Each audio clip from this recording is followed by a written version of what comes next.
Hey everyone, it's Raj from 3CB.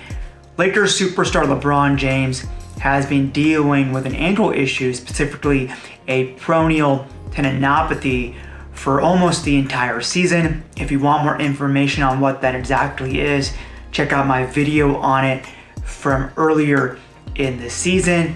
Something he's been managing essentially every day. We have to pay attention to how he feels and also how he responds to treatment and how games make him feel. It's pretty par for the course when it comes to tendinopathies because they can fluctuate based on your activity level and the stress on that tendon.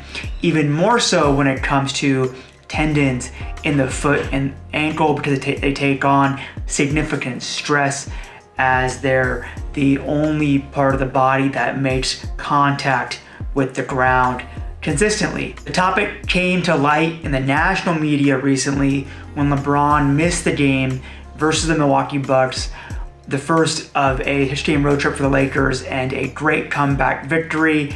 When LeBron was talking to Chris Haynes and he talked about how he has to be quote unquote strategic about how he handles the ankle, and he did not play the first night of a back-to-back and play the second night. So the question becomes, how does he know, or how do Lakers know how to manage his ankle?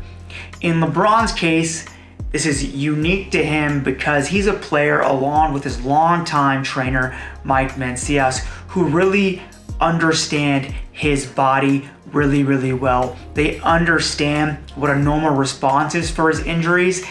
Over now, so many years he's been playing, so they have a huge sample size, huge database for kind of how he feels and how that might project forward.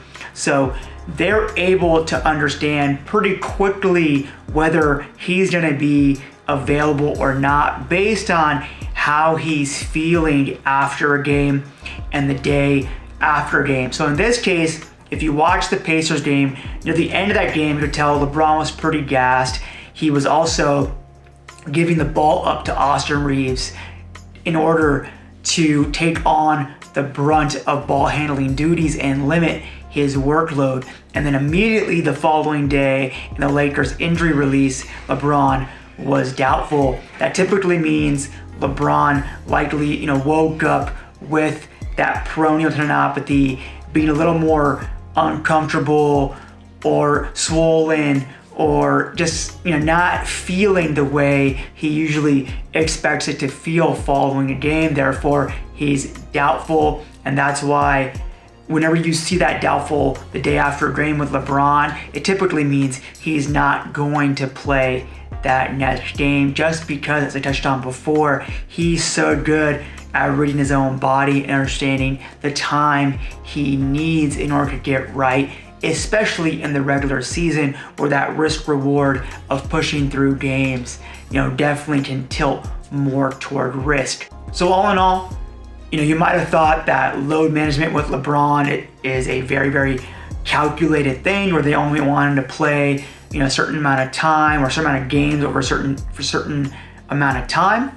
And that can be true, but in LeBron's case, just because of how well acquainted he is with his body, how much Mike Mancias knows him, this is much more of a day-to-day thing in how he feels and how he feels like that may project forward. And that's really been the case for the entire season with that peroneal tendinopathy, and it will continue to be the case for the rest of the season and into the play-in and eventually the playoffs.